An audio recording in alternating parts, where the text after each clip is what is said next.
Okay, we are live. This is kind of a new setup, new software we're using. Welcome to your Friday afternoon habit, Dr. Politics and the Political Architect Show. Welcome. It's been a busy week. His Fraudulency had a press conference this week, but before we get to that, let's do our intros. We are joined by Jackie Sackstein from the Jersey Shore. And welcome, Jackie. How are things going? And we have a late entry into our show is Dr. Joey Lynn Huff. We'll let her get situated before we let Joey talk. And welcome, Jackie. So how do you like being back in Maryland? Feels a lot like New Jersey, right? I've been in Maryland since like October, but yes, it's nothing like New Jersey. Feels like New Jersey. I mean, going from one blue state to another ended up having more to do in New Jersey. Now Montgomery County is more closed than New Jersey was. So I don't know. Maybe I should go back. And then we have joining us again after a brief hiatus because he was going around in his Tesla, carbon shaming people, driving around, waving his fingers at people. Dr. Marcus Alzona, security expert. Welcome, Marcus. So how's the carbon shaming going? Oh, good. I was charging just today. I heard you pimped out your Tesla. No, just some hardware upgrades. So, I don't know if you do hardware updates like Yukon. That to say. And we are also joined by Jeffrey Thornton. Jeffrey Thornton, one of the original TARs, one of the first ones. If you watch Babylon 5, Marcus, Jeff, and I are the first ones. I'm a Vorlon. So welcome, Jeff. Thank you, Dwight. And then we have Don Irvine, Media Dean of Washington, D.C. Nothing gets by Don Irvine. Don is chairman of accuracy in academia, past chair of accuracy in media in its glory days, back when they exposed Mike Wallace in 60 Minutes and the Westmoreland interview. Welcome, Don. Thanks, Dwight. Always good to be here. And now we have, last but never, ever the least, Dr. Joey Lynn Huff. Should I make an entrance? She's covering the camera with her thumb. Oh, okay. or she's doing moving. No problem. That or she's taking, how on your iPhone you can take you put your finger in front of the camera, does a stress test to see how stressed out you are. I think she's just trying to find the right angle for her. Yeah. The lighting. Yeah. Don't want to get wiped out by the bad light. Yep. But you can hear us. So as I was saying at the beginning, Don, his Fraudulency had his first press conference. I, for a minute, thought he was going to do the old Scrooge McDuck line. A sea monster ate my ice cream, when he looked like he was really running around like a chicken with his head cut off. Right. Look, that line didn't even work in the pre-show. Yeah, it works now. One of our 5 fans might understand it. I do want to ask one thing of Marcus, though, before we go to his fraudulency, which is just like, will Tesla continue to send upgrades to that car like forever, or will the car actually get obsolete at some point in that sense? Well, one day. they just like your phones, your iPhones or Android phones, you get free software updates, and they keep doing it and keep patching it and adding functionality. Sometimes the new functionality requires hardware upgrades. And I experienced that recently too, because I actually went and paid for full autopilot. However, the original version of the control panel, the entertainment system, required an upgrade. So I ended up doing that. I mean, all the cameras were the same. It's just that the CPU of the screen needed a little upgrade. So if you keep trying to ignore the update, just eventually just not let you drive until you upgrade it, because that's what my Mac does. Also, my building is doing that's the thing. I want to know, just like your iPhone or something like that, when Apple says it's no longer supported, this car just stopped working. Will not drive.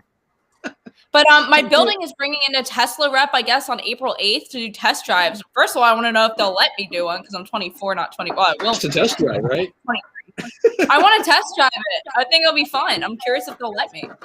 Do you have a license so you can do that? I have a license. I just haven't driven a car in 6 years. I'm not going to tell them that, though. So this is what will happen to Marcus's Tesla. When he doesn't update, it will brick. It was in his driveway and turned into a brick. Says, okay. All right. Enough of the Tesla stuff. I need to ask Marcus because I was kind of curious. I hear a lot about potential obsolescence that people get worried about sometimes about things like this. All right. So back to Joe Biden, back to this press conference, which was, we waited 64 days, really, I guess, for this thing to happen. A very, very long period for a president to go without talking to the press solo. And then he comes out and he has this press conference, and I don't know. I think there's a lot of head scratching going on. It was, they kind of set it up too, because one of the reasons, remember, that they had said that they couldn't hold this press conference was because of COVID.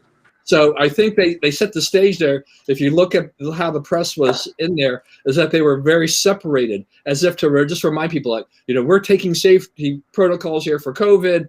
So, we figure this is the safe way to do it. But unbelievable press conference in terms of how Joe Biden handled himself. Anybody want to go ahead and jump in and give it a rating? I'm going to take this. I'm going to take this. So you would think that they were trying to build anticipation a little bit, but, building up to a huge letdown here. You got the guy shuffling through his notes. I had someone point out to me at the YR happy hour yesterday that if you looked at the part where he's showing the picture of his family, if you look in the reflection of the photo, you can actually see the teleprompter he's using, like someone's sending him notes, I think on an iPad or something. I didn't catch that myself, but I want to go back and look for that because I wouldn't put it past him. I mean, the guy literally stopped mid-sentence, forgot what he was saying, and then moved on. It was everything that I figured it would be and more. And showed also that he had to consult his list with the circles around who he was allowed to call on, and Peter Ducey's been doing a lot of follow up on that, on how, and he tried to ask Jen Psaki today, like, hey, all of the big 5 networks were called on except for Fox News. Is there a reason why? And Jen Psaki basically refused to answer that question. By the way, I've got in my hand some of the questions that were submitted by the press to his fraudulency. First question, what is your favorite color? Second question, if you could be any animal, what animal would you be? Third question, your favorite flavor of ice cream? That's a very controversial question, Dwight. Dwight, they should have asked him about what his opinion was on Shamrock Shake's short season. Yeah, I know. Ask him if he prefers pineapple on pizza? That could really sway voters. Well, actually, that's true. But there was a big red line through this one question. It was a very controversial question for him. What is your favorite baseball team? It was too controversial. Joe Biden thought it was too hard of a question, so he drew a red line through it. But here's the thing. His fraudulency. I really, one, I want to say shame on the media. These people treated the guy with kid gloves. I cannot believe the Washington Post headlines this morning about the press conference. It's like he knocked it out of the park. He didn't knock anything out of the park, frankly. Yeah, there was definitely not that. But there was one woman, I think, who was asking some pretty good questions. The one who said, hey, we went to the border, we met a kid, and we called his mom, who literally said, yeah, I sent my son there because you were elected president. I thought that she asked some pretty good questions. Unfortunately, the fact that Biden refuses to accept any kind of responsibility, even though it's literally proof saying people are coming because of him, not because of Trump. I think that speaks volumes. I mean, I think you're referring to Kristen Welker from NBC, who actually tried to ask these border questions. One of the things I get about this is that, when Biden is asked about this crisis, he says, they're coming because I'm a nice guy. I was like, what the heck is that?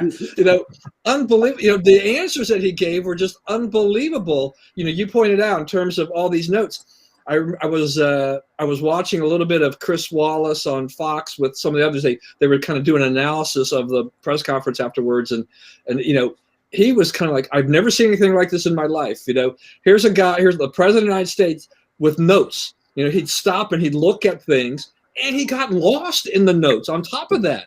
To begin with. So he had notes. He couldn't even follow the notes, the talking points, the things that he was supposed to point out. Wallace is a veteran newsman.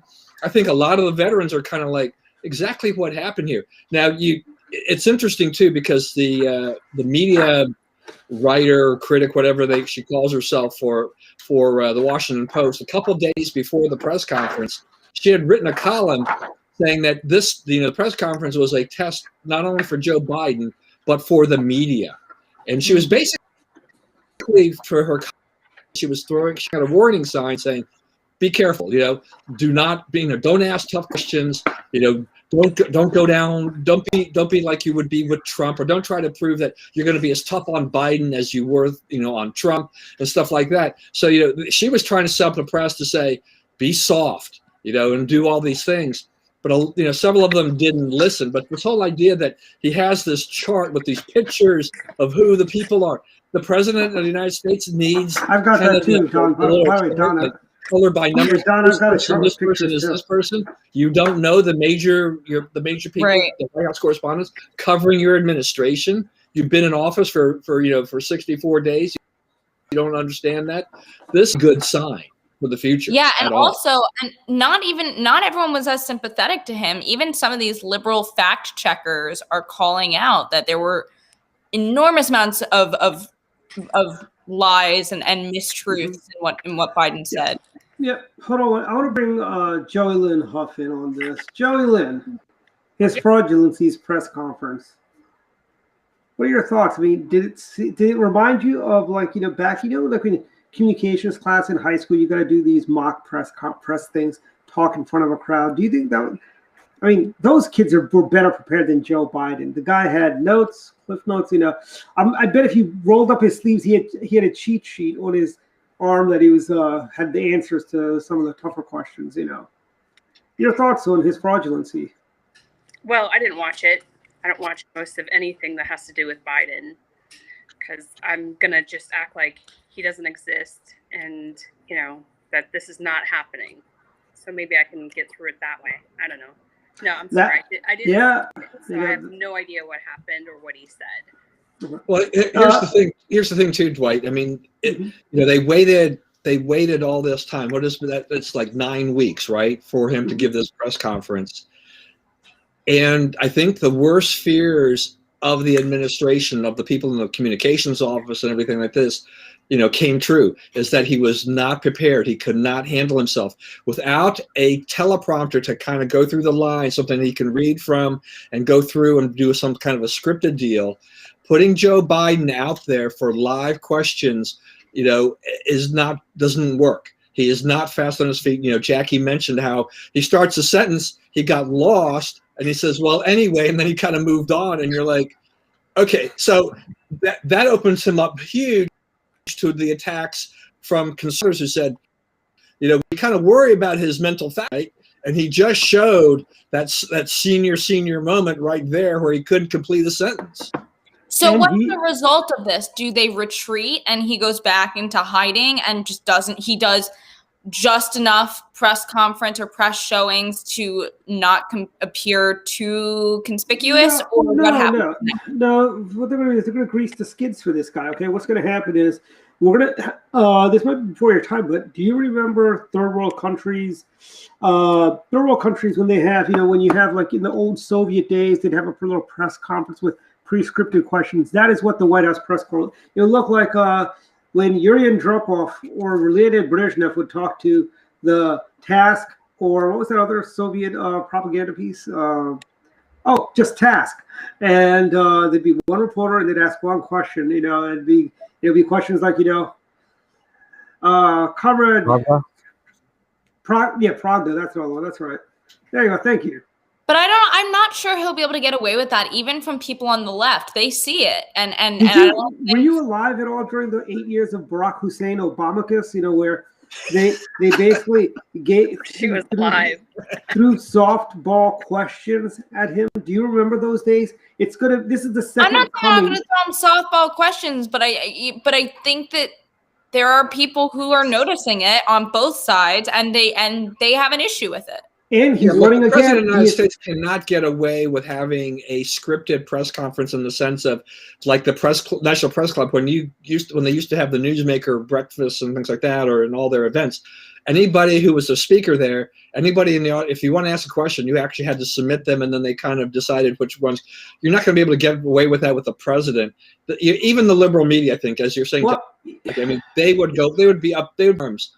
What I do think will happen is that they will revert back to what they had been doing until yesterday, which is that Biden's will be limited questions at events.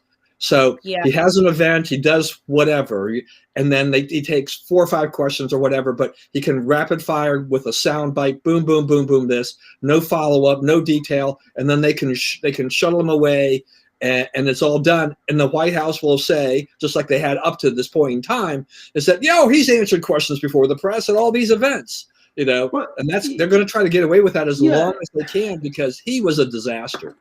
Yes, and here's the thing is that he said he's running for a second term. There's people at the DNC that are like, well, no, he said, well, I plan on it, but I can't control fate. I don't know what they're going to look like 3.5. I can't control Nancy Pelosi. Even knows if he's going to be alive 3 years from now. Nah, here's the thing. One thing I learned about my days of being a Sino-Soviet expert is that tyrants never die early. It's like I could not believe it. When we were going over. I mean, Marcus, you probably remember this even in history too. Joe Stalin, isn't he dead yet? Khrushchev, isn't he been taken away to the loony bin yet? Come on, when is this guy? When is this guy gonna die? That's funny. My dad said Kamala gasped audibly when he said that he was going to run for re-election. I mean, it's like, we need some of this. I think right now it's weekend at Biden's. Exactly. Yeah. Oh yeah, like that. Yeah. It is weekend at it's the sequels. Weekends at Biden 3 because they had the 2. This is the 3rd one. This is the 3rd in the sequel. But I mean, ask me that question. Was that really an important question at this point in time? He's been in office for days or whatever. I mean, where are the questions about COVID and other things? Don, the real question was actually they were going to say, Mr. President, when are you going to resign? When are you going to resign so Kamala Harris can become president?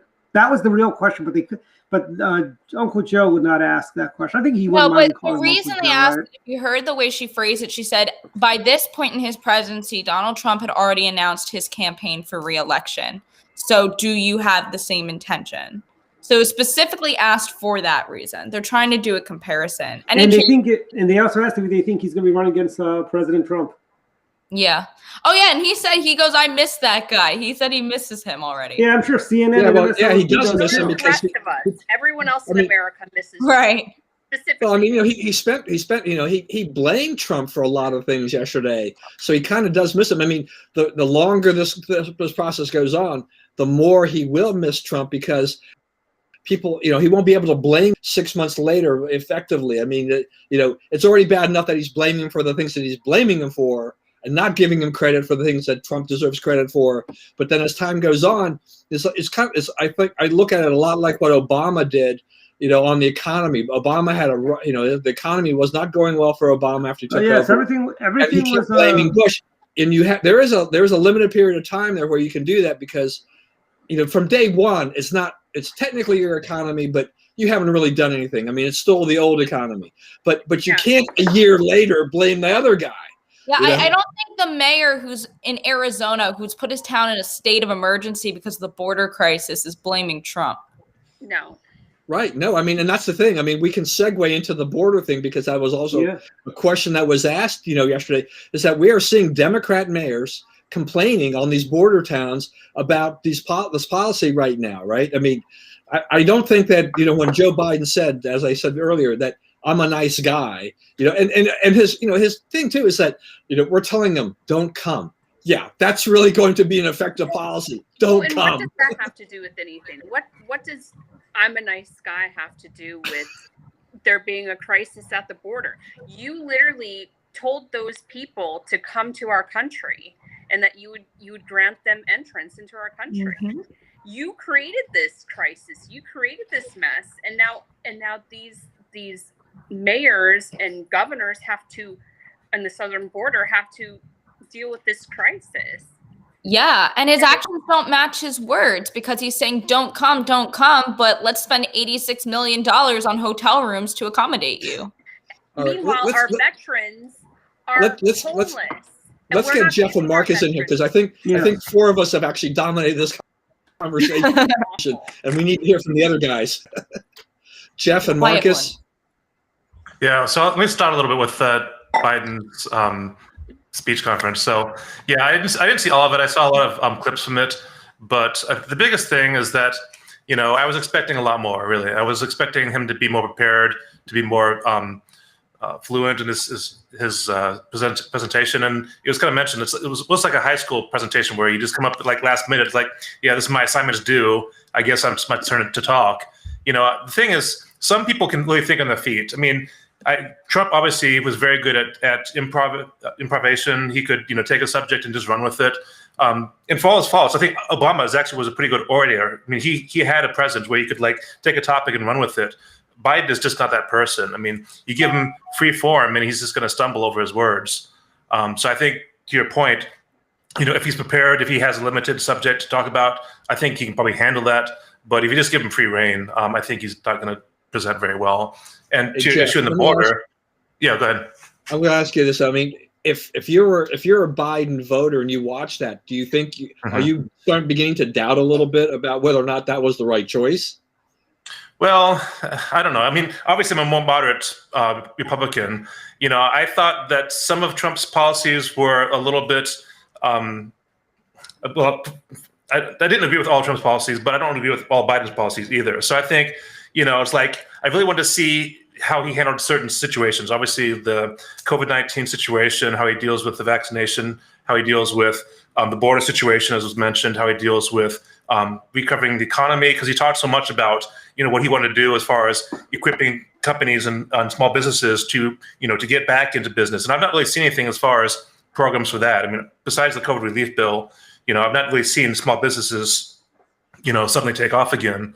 So I'm not really seeing a lot of the promises that he's made so far. And I realize it's still early in his term, but, you know, at this point, I think a lot of his supporters are going to be a little disillusioned that, yeah, it's just kind of the same old at this point, that nothing has really changed, that we're still in the same mess we had before.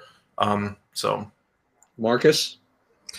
Yeah, I mean, I guess some reports I saw that it was talking about that sort of not cheat sheet, but that prep sheet that he had that had literal photo icons of all the reporters he was supposed to call on, so he would know what they looked like, and, you know, the talking points in like 14-point font or something like that. So it's some of them are saying like, oh, it's because he was so prepared, but really, I mean, it's if you've seen Biden in decades past, I mean, he was very interactive and outgoing and knew his stuff.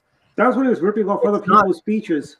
But yes, but even so, there's just a difference between Biden in 2021 and Biden in 2012 or 2002. I mean, he was put forward as the safe choice with the idea that, and he's, I don't know, I feel like part of me feels like he's being taken advantage of.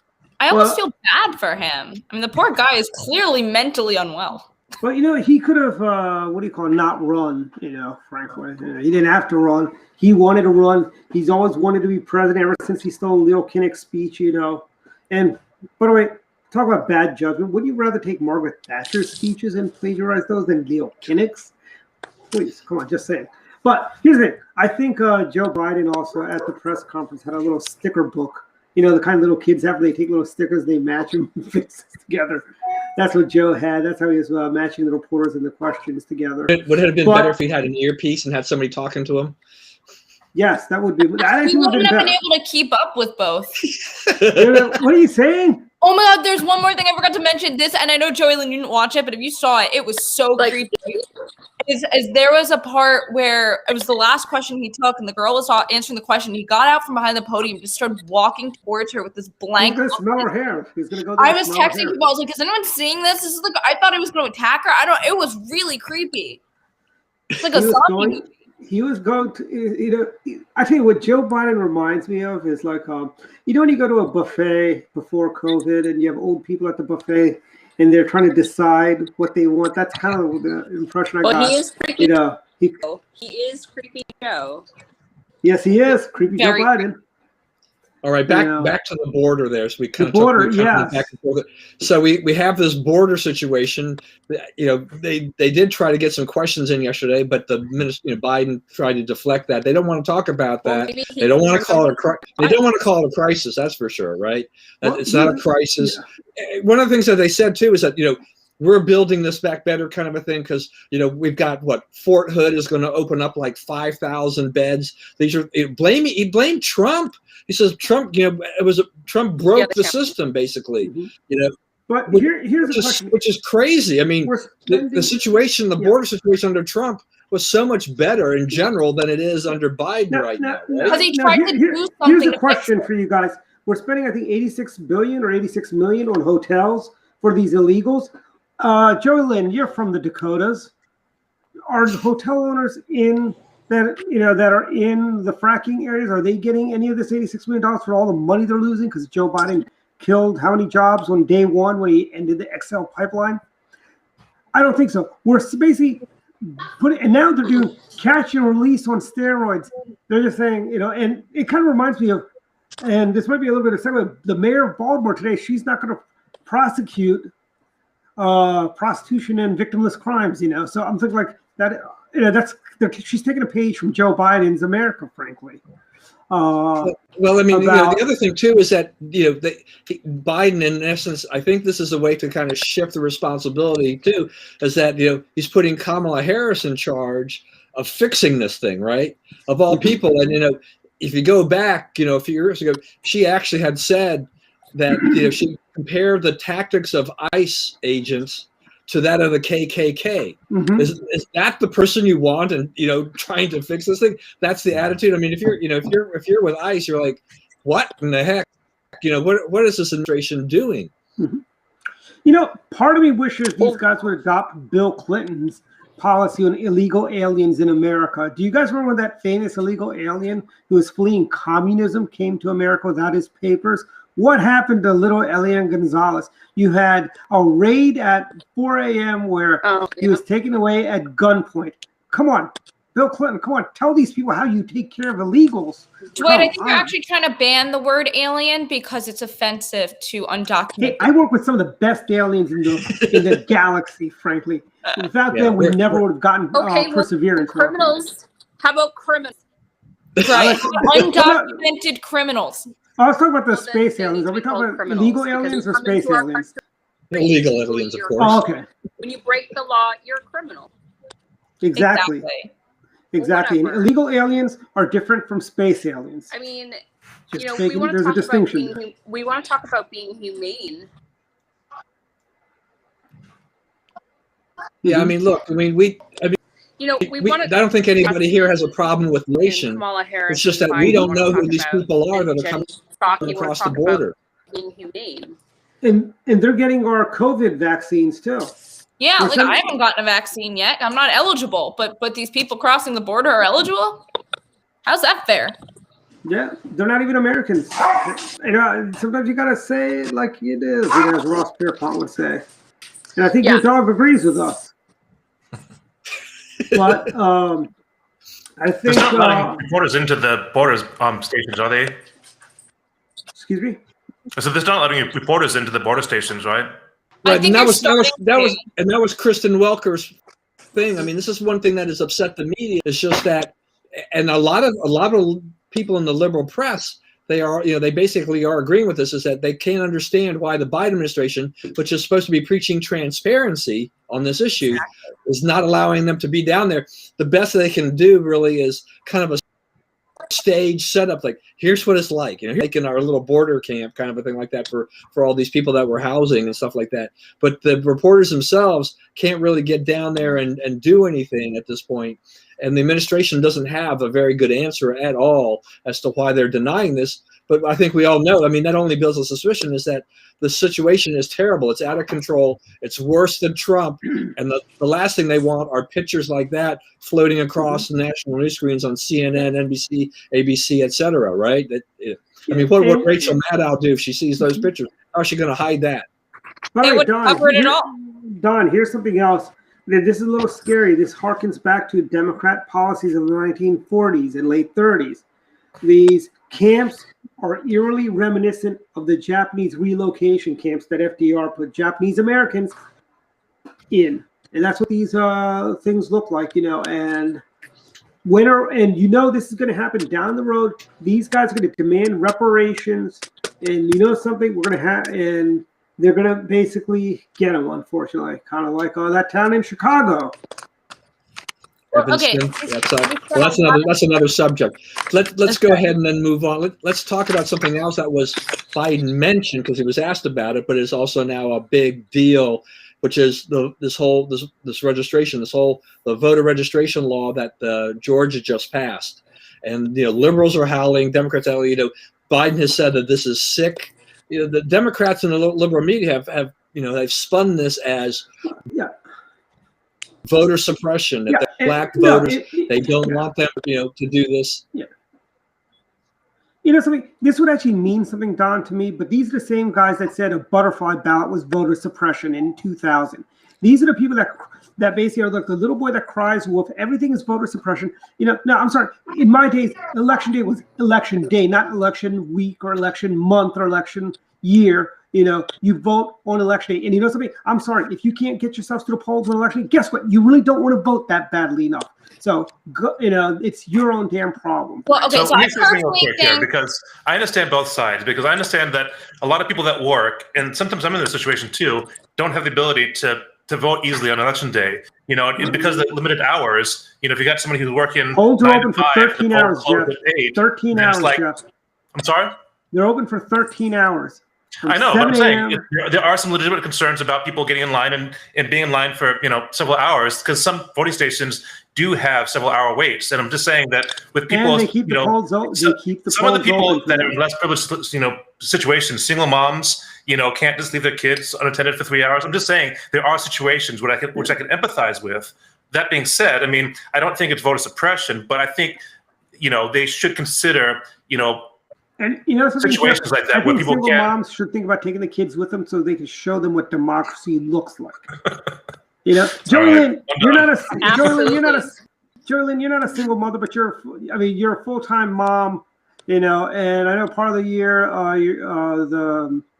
the senator is in Annapolis, and you are kind of like a single mom, and you've managed to vote on election day, correct? I mean, pretty much, even with kids, small kids, 3 kids, you've been able to make it over to election day, correct? So absolutely, with all 3 of my kids, I have always taken my kids with me to vote. And my kids have all been with me during campaign season, and they've actually been at the polls, have held signs for their dad. Vote for my daddy, Michael Huff for Senate. So they've been there. They've been part of the process. Early voting, there's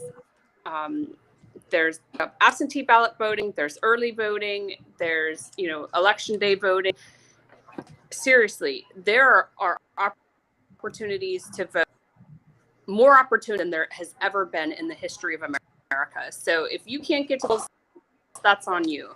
I mean, it's your civic duty, and it's your own vote, and your employer cannot keep you away from voting, and that's your right to do so. So I find no excuses for not voting, period. And as far as the ID, when I was in North Dakota and I voted, you bring your driver's license to the polling place to show them that was who you were in order for you to vote. And it was great. I mean, that kept voter fraud down. And if you didn't live there or you're a criminal, like coming in country illegally, then you were not allowed to vote. By the way, Jolynn, I went to the bank today. So we need to get back to the basics. Yeah. I mean, I went to the bank today, and guess what I had to do to take my money out of my bank account? Guess what I had to do? I had to show my ID. Yeah. You had to show your driver's license. Here's a question. Now, why is it so hard for people? Yeah, you don't have to. I mean, state of Virginia, when Governor McDonald was governor, he said you can get a free state issue ID. You can bring a piece of mail that has your name at the address. And that was part of the legislation, that people could get ID for free. If they cannot claim voter suppression because the liberals are saying, well, some people can't afford to get a new ID. Well, that's no longer an excuse. I mean, it's ridiculous. I personally think that Election Day should be a federal holiday. No. It should not be a federal holiday. Look, I want the day off. Already closed. I'm not in school. I just want the day off. Come on. Here's the thing, Jolynn. In other parts of there's some self-interest here. in the great state of New York, or used to be great when Senator D'Amato was the senator, but we need somebody. But anyways, my point is, schools and elections happen at the exact same time. Virginia, for a long time, schools were open to elections, so they were able to hold elections and school at the exact same time. What a novel concept. We don't need to close schools. We don't need a federal holiday. I'd rather take a federal holiday the day after the Super Bowl, frankly, that nobody watches because I'm pretty sure when I was in elementary school, they would just close the gym that day and people would come in and out and vote. Yep, exactly. Right. And look, on this law, all this talk about voter suppression. I mean, one of the things that Stacey Abrams, one of your favorite, talks about is just, they talk about the souls to the polls Sunday, the whole getting the black churches to get their people to the polls on Sunday. Mm-hmm. But the Wall Street Journal noted 3%, a whopping 3% voted on Sunday under souls to polls, right? So there's virtually no difference. And, when they changing this, they weren't saying that you have to only vote on election day. They still have the absentee balloting, right? But you have to have a reason, you have to have an ID to get that, and you have to have that 11 days in advance to send that in. So I think that's because I think that ought to be something that, rather than having the short form that they had before. But they also were going to allow for early voting and some other things. They weren't taking it all the way. They just made some modifications to tighten up some things. A lot of things that happen in Georgia as well as around the country is that with the mail-in ballot, the drop boxes, that was the place. This was a pandemic-related response. If it had not been for the pandemic, everything would have looked a lot different. But the Democrats, they want to see that become a permanent thing, and the legislators and boards of elections look at this and say, a lot of those drop boxes, they're not in secure locations, right? So they want them in secured locations, going forward and things like that. I don't think that this is terribly unreasonable, but it is this kind of knee-jerk. This is a weapon. It's kind of a little cudgel. The narrative that the liberal left wants, from the Republicans in Georgia are trying to suppress the black vote. They lost the two Senate elections. So I have to pause this conversation to bring you breaking cancel culture news. Sharon Osbourne has been fired from the talk for being a racist. Okay. Amazing. Not surprising, right? If you talk about cancel being culture, fired for having no talent at all. Well, let that sink in. She did nothing wrong, so hearts out to Sharon Osbourne. I just an aside, just kind of a follow up, just to the whole cancel culture thing, though. It reminds me of that the former Axios reporter, who then went to Teen Vogue. She had to resign before she even started the position as editor in chief because of her tweets from when she was a teenager, right? And Brian Stelter of CNN. And his comment on this was that, this has gone too far. So, liberals, and a lot of times they look at this and said, like, okay, purity for conservatives, we have to go back till the time they were 6. But, if we cannot go, we can't, but if they're liberals, no. This is like, going back that far is too far. I remember hearing a black guy on a tech podcast, and he was just like, I don't think he's a conservative, but he's like, look, it's like, that guy, she's a black woman. She should know better for all the things that she said, even when she was 17 and 18. So it's no safe. But see, well, here's the cancel culture. Let me tell you real quick. Cancel culture. When is it going to? I tell you, everyone knows I'm a big fan of the shows from the 70s and early 80s, some from the 60s. When are they going to start canceling shows like All in the Family, Archie Bunker's Place, The Jeffersons? And so that is next, because if you watch those today, you know some of these wokey McWokies would have a heart attack if they watched an episode of All in the Family or The Jeffersons or Archie Bunker's Place, for that matter. I don't even know where that's airing, but but they are moving in that direction. I mean, we've already seen anybody who's watched anything from Disney how they continue to kind of whitewash everything's going on. Like, you're going back and you're taking these children's classics and you're saying no, we have to we're restricting those from little kids because we don't want to give them the wrong impression now and stuff like that. Unbelievable. The Muppets, all these kinds of things. This is ridiculous. But yeah, I think there was a context of when Archie Bunker's Place, The Jeffersons, all these programs, Sanford and Son, all these things, that go way back. But you put them out today, yes, the corporations, the bigger corporations will probably say, no, we can't do that, or we're going to have to, edit some of these things, or we can only show certain episodes. We can't show all of them anymore because some of them have gone too far. We have gone to that point in society, no doubt. Yeah, it's like, look, they're already doing that too. They're not showing what is it? What's that show? They're not. There's a Golden Girls episode where I guess they had they bought a hotel and they invited the Daughters of the Revolution or something like that over, and that show they're not airing anymore because it showed the stars and bars. Dukes of Hazzard. Good luck finding that on syndication anymore. And I guess you can see how to buy the DVDs, right? Yeah. It had nothing to do with the Confederacy or anything other than, a flag. Look, I watched a lot of Dukes of Hazzard in my day. That I will not pass muster any way, any shape, form. Yeah. Not just between the flag, but also for Daisy Duke and her short shorts and everything like that. Just the sexism. We're just always out. Yeah. But my point is, I think we're reaching a tipping point on this cancel culture where it's the only time you hear from Jeff, right? But all right, so let's go ahead. We're rounding the corner here. Let's talk about a few more things here. Filibuster. So another thing that came up, Joe Biden on the Democrats. There are some Democrats that are trying to make a push for this, but the thing about the push now really is a lot of it is going back to saying the filibuster is racist. That's what Elizabeth Warren. Because remember, Biden made this kind of strange comment about, back 120 years ago when I was in kind of we wasn't quite sure whether or not he was saying he was in the Senate 120 years ago, or the way he phrased it was kind of a weird thing yesterday at the press conference. Yeah. But they're going back to the Civil War times and all this kind of stuff and saying this is this was a racist thing when it was first put in place. And yet, how many of these Democrats have used the filibuster to stop legislation?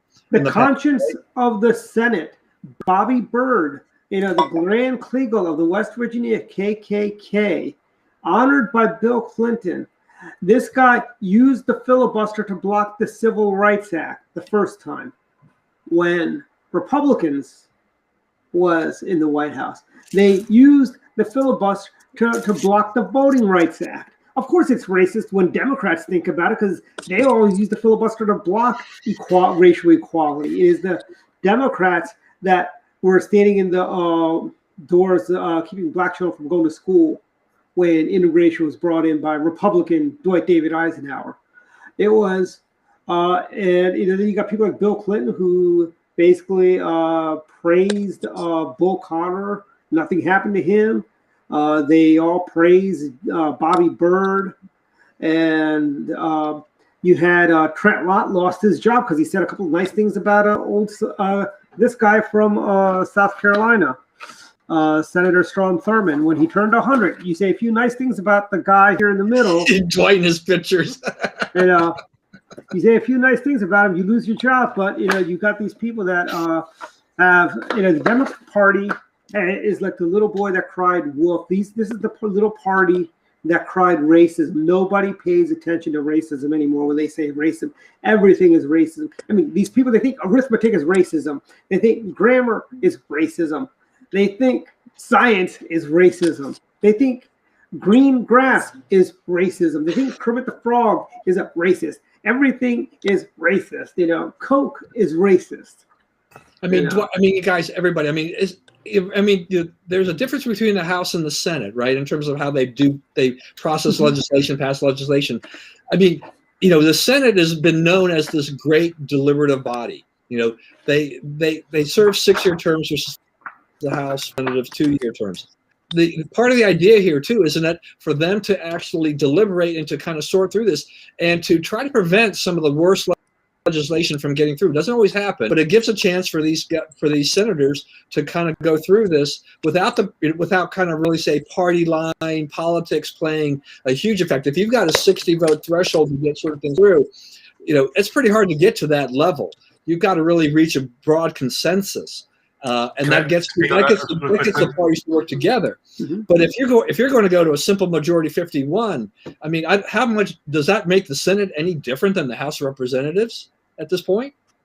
Yeah, so I think, Don, let's talk real quick on that, because I think you're exactly right. I mean, obviously the Senate was designed, you know, the classic thing is that, you know, it's like letting the coffee cool in the saucer. You know, the Senate is a place where they think about things.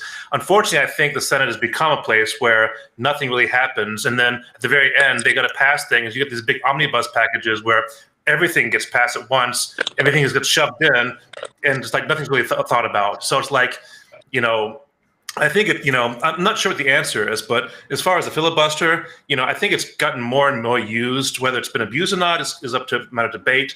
But, you know, I think that our current system is broken, in my opinion. But how do we fix it?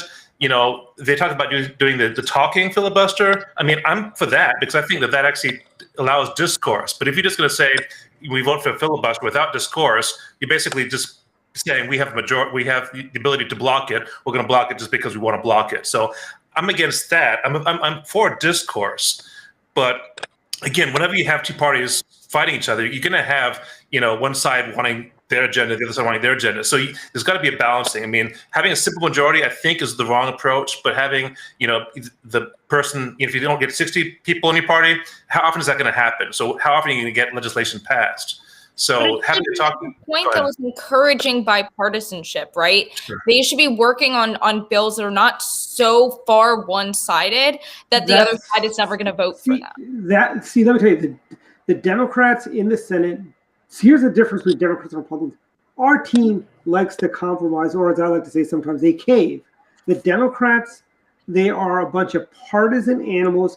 Like, as long as people like Chuck Schumer are in the Senate, you'll never get anything done because Chuck Schumer I would argue, Dwight, there are people on the right that are just as unwilling to compromise. It's not a one-sided issue. You really think so? Because I mean, I do really think so. Most of our guys. Joe, help me out. How many of our guys hold like a cheap suit in the wind when the pressure mounts on them? You know, did we forget about Senator John McClain? But we can't always call trying to work towards bipartisanship being a rhino and caving to the other side. There are situations where there really are people trying. John McClain is a rhino. I'm not saying he is or isn't an example, but there are people who actually are trying to work towards bipartisanship. But we can't have bills that are just all pork and filling one side's agenda, because this guy here worked for bipartisanship when he was elected governor. I knew this was going to happen. Yeah. He was elected governor, and he was one of the Reform era governors. We need to have a graphic we can put up, which is time to Agnew, that we can stick on. Like, this is how long it took to get to the first Spiro reference. And let the record show that I was not the first one to mention Spiro Agnew by name. It was Jackie Saxton. You know, I mean, is that a qualification now? What's that? It has to be a by name mention. Yes, but anyways, this guy, you know, I know he gets a lot of grief, but he was one of the Reform era governors.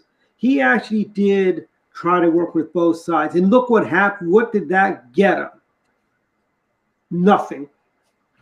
He was run out of town on a rail But that's probably for the. I mean, on this filibuster, though, I mean, how many of you guys think that part of this, though, the part of the driving force behind this too, is that the Democrats see a very short window. I think they're worried about the House, or potentially worried about the Senate in 2022, and they're trying to get things through now as fast as they can because they're not sure whether or not they're going to remain in control 2 years from now or in 2022. But I'm not sure what they're not taking into account is if they were to get rid of the filibuster, that doesn't only apply to between now and 2022.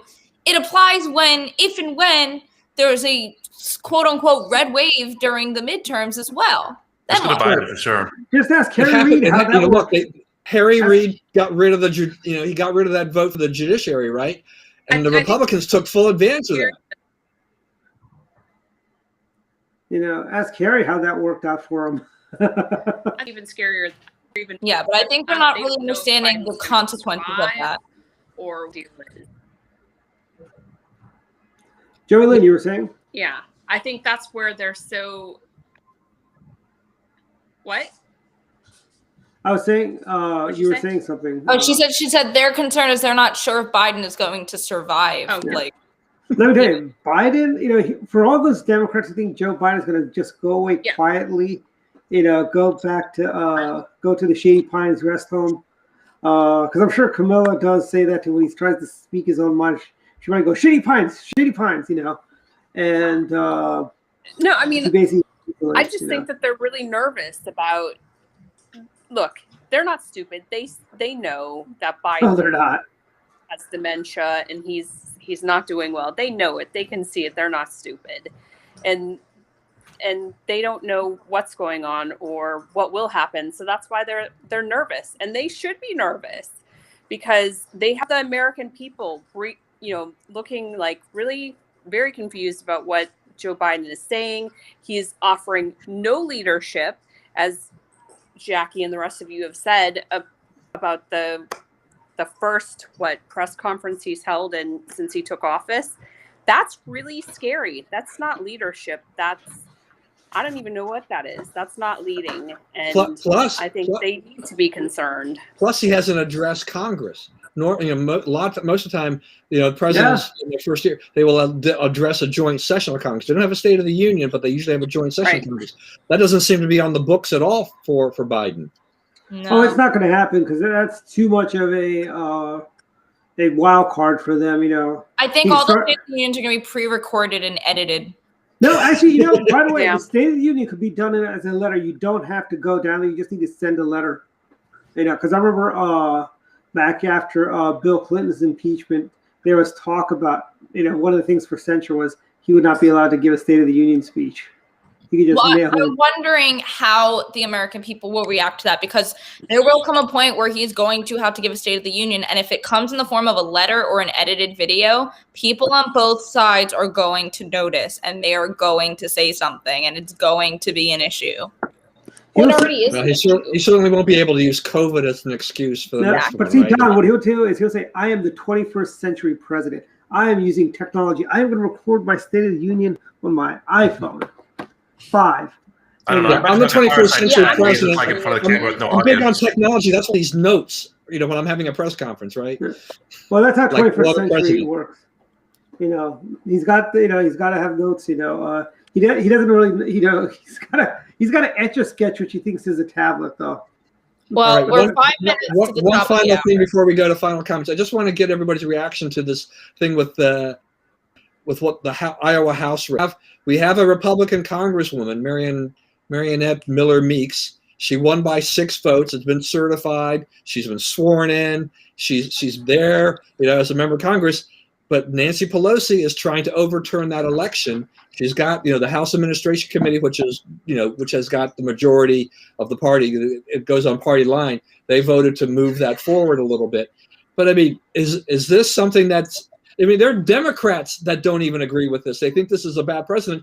Democrats have had some pretty narrow races as to what is this going to, what does this say for the future? That if Congress flips and some of these guys get reelected by very narrow margins, that the Republicans can go try to do the same thing and throw somebody out who's already been seated?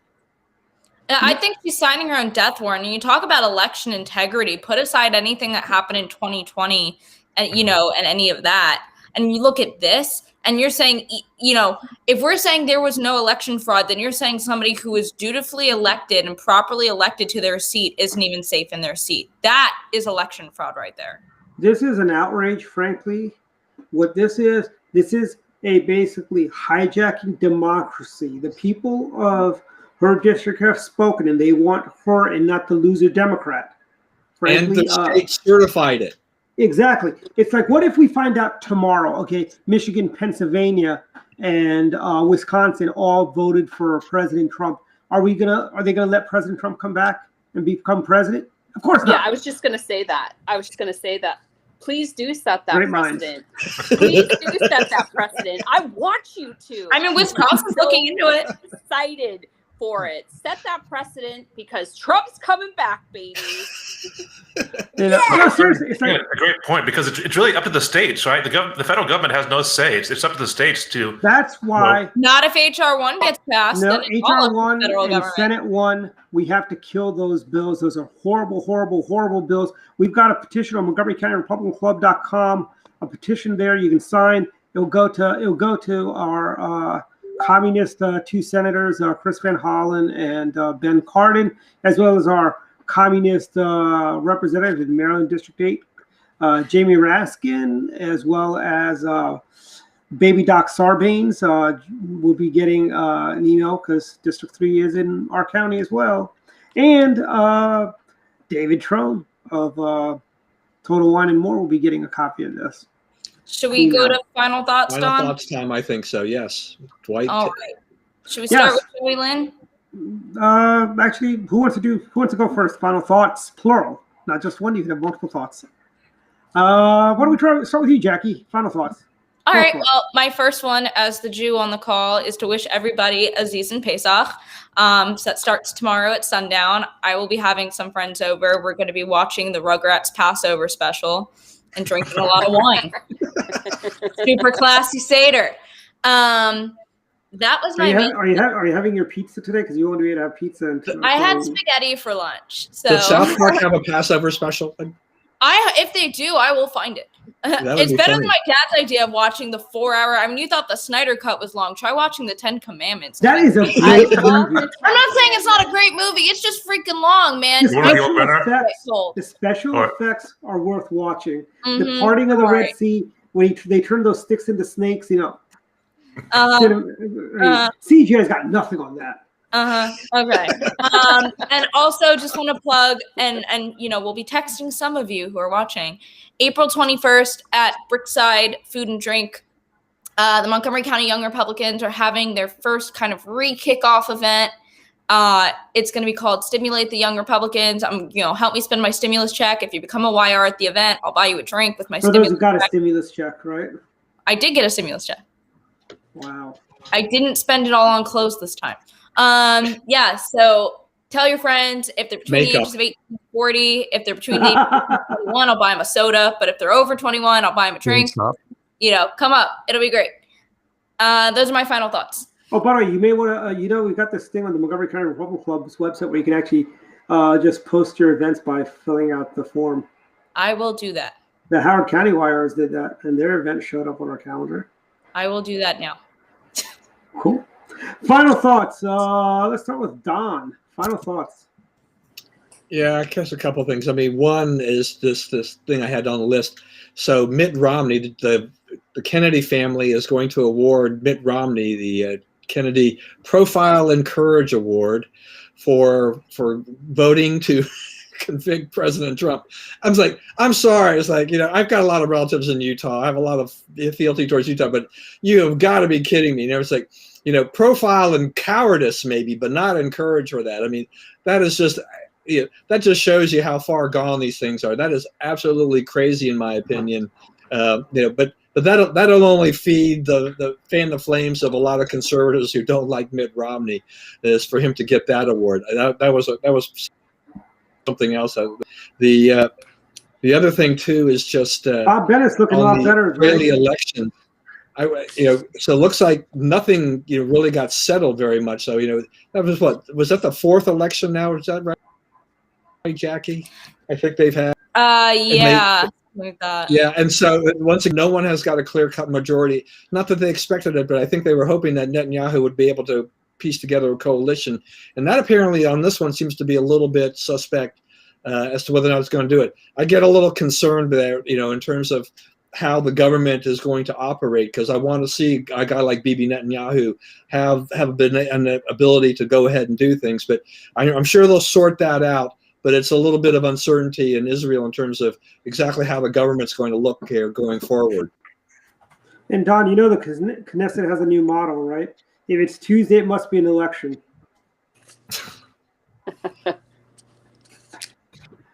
Also, Jackie's dad has been piping in here about it's a great movie. It is. It is. He watches it every year. Radon in Tepe is also a really good movie too for Passover. That was a very good movie. Bibi Netanyahu's brother was part of that raid. Great movie. Final thoughts, Jeff Thornton. So yeah, I was trying to think. This has kind of been a busy week between work and I don't know how many of you know, but I'm actually going back to college. I'm attending classes at UMGC. So hey, so that's keeping me busy. We didn't really get a chance to talk about the spring breakers in Miami or how the Suez Canal needs a cardiac bypass, apparently. But there's a lot of stuff going on. CNN is calling it a Suez crisis. And I'm like, that is not a Suez crisis. What happened back when Nassar nationalized the canal, that was a Suez crisis. This is just poor shipping captains. Yeah, it's just funny. I think how often that people use the Suez Canal to cross between the oceans, and just how one ship can really upend a lot of trade and stuff. So just crazy. But yeah, and the spring breakers. I don't know how you guys feel about that, but I don't care if you're what party you're in, but just like they just seem like to be totally out of control. So no common sense whatsoever. Go ahead. Well, I know about the ladies in Miami. The girls just want to have fun, He just got that. Marcus got it. Jackie does not understand that. I know the song. Do you really? Do you think that the 80s music does not carry through past the millennium? Yes, I do. I know a lot of millennials that listen to too much hip hop. I'm not one of them. But back to Dwight. Look, think about it, Dwight. Though there are kids. How many times have I heard kids, listen to songs that we knew in our day, and they think it's like, wow, this is great, and we're like, do you realize that song is 30 years old? Kids these days, am I right? That's true. That is true. Cody Leach is a big Springsteen fan, so. Yeah, I had, Crushing the Banana Rap Girl, Expose, so many bands in the 80s that I still love and follow. So Styx was my first concert. Oh, nice. Styx? Did you say Styx? Really? Wow. Final thoughts, Marcus. Yeah, I guess the two main thoughts would be it was amazing how earlier in the week Project Veritas had the I want to say uncover the leak of the kids in cages at the border under the Biden administration in these weird transparent cells and in thermal wrap. Space blankets. But then Twitter decided to ban Project Veritas for privacy concerns. Yet they never did that at all a few years ago when it was Trump that was the target, even though a lot of those pictures were literally from the original Obama-Biden administration. But, it just shows sort of the duplicity that a lot of tech is doing. And then they say, oh, sorry, I messed up. But, it's just the level of hypocrisy sometimes is just crazy. And as far as, the upcoming week and Palm Sunday coming up,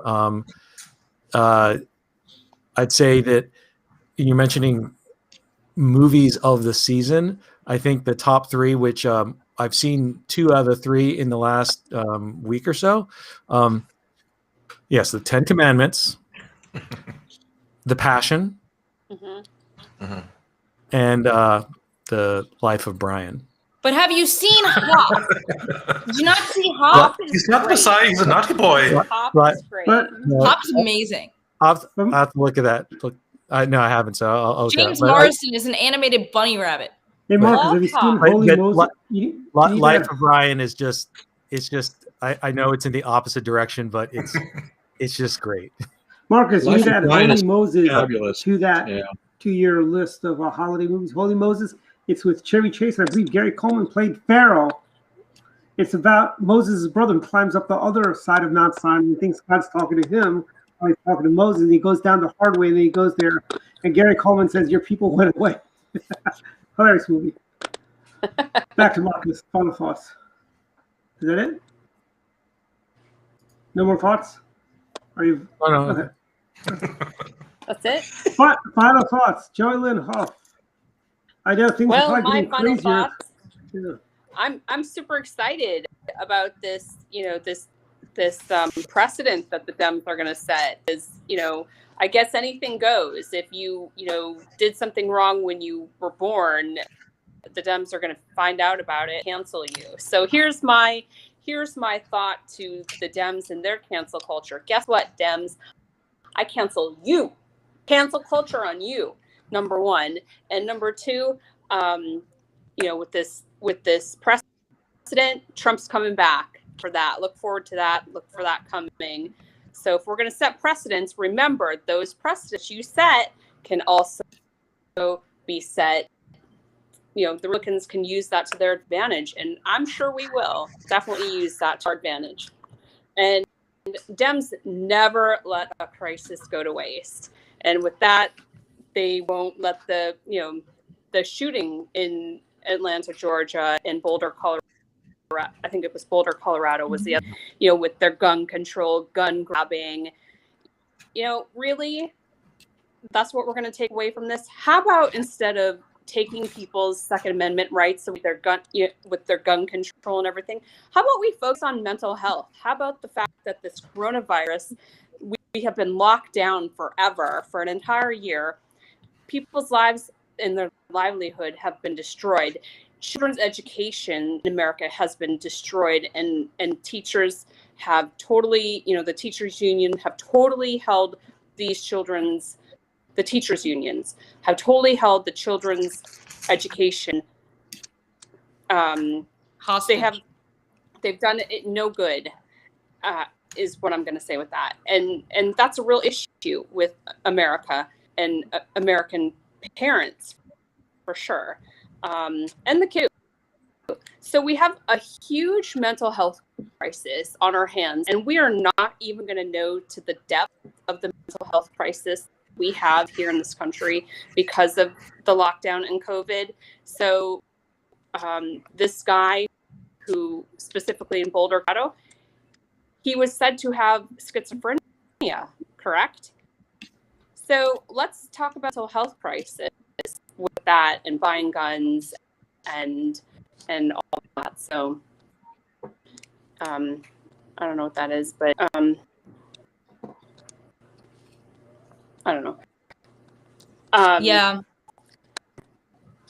It's just very frustrating with that. So Dems never let crisis go to waste, and we need to focus on mental health and not gun control with that. And for my friends who are happy Passover and my Christian friends, we're looking forward to Palm Sunday and getting the palms and Easter on its way. Marcus, put Hop on your watch. And that's all. Thank you for having me. Yeah. Okay, now for my final thoughts. I've got a few final thoughts as I do. I want to start by giving, inspired by the Kennedys, you gave out the Courage Award. I'd love to give the Cowardly Dog Award, and I want to give that to. There's so many people to choose from, but I'm thinking, you guys who are watching, why don't you guys chime in? Here are my nominees, reveal the winner next week. The Cowardly Awards goes Joe Biden, Chuck Schumer, or it goes to Brooke Learman Maryland delegate Brooke Learman, who seems to think she's a delegate in District 46, I believe, in Baltimore City, where she talks about how Baltimore schools are not failing. But she says, while there are schools that have gang problems, and schools that are failing, you've got schools that are crumbling, schools that have asbestos in it. I mean, Brooke Learman has no idea what she's talking about, and she wants to be our comptroller. So those are my nominees for my Coward Award: Joe Biden, Chuck Schumer, or Brooke Learman. Vote now on our Facebook page. And then my other final thought is, in all seriousness, warning everyone, I'm about to praise his fraudulency. His choice for the new NASA administrator is not a totally bad choice. Ben Nelson actually believes in Artemis and NASA's mission to go into the stars and beyond, so to speak. He got one right, I guess, nominees, Ben Nelson, But then my other final thought is this. One is we've got a couple of things coming up. The Montgomery County Republican Club on April 8th is going to be doing our first Thursday, but it's going to be on second Thursday, because first Thursday is April Fool's Day. And it's also the day LEGO is releasing their LEGO version of the Hubble telescope and the Space Shuttle Discovery. I'm pretty sure neither of those are the reason we're not doing it on the 1st. Yeah, those are. It's also Passover's final night, I believe, right? Exactly. No use doing a pizza event on Passover. Exactly. Well, it's not. It's going to be more of a happy hour thing. It's not a pizza event. Either pizza way, politics is another event. Passover food's kind of lame when you go out. That is true. But I will say, matzah pizza, not so bad. It's not s'mores. I've had it at Hillel a few times over the years at the great University of Maryland. But and everyone, happy Passover and happy Holy Week and happy Easter coming up. But we'll save that for next Friday. Did Don do Battle Thought? I can't even keep up. Oh no, no. He has. Yep. Did you? Okay. We're all covered. Awesome. And when you get to go into the whole social media race posturing part of the shooting, we'll do that next week. In the attic today. It's Throwback Friday. It is Flashback Friday. Flashback Friday. It is. I have one too. They posted a picture of me in the 4th grade on my synagogue's website this morning. Wow. I was adorable. You gonna share that? I don't have it printed out like you do. I can get it on my phone. Yeah, I'll share it next week. Anybody remember the guy in the middle? Congressman Phil Crane, great guy, great American. I believe he used to sign AIM letters for us. We're 15 minutes over and I haven't eaten yet. Okay. All right. So bye-bye, everyone. All right. We'll see you next time. Yep.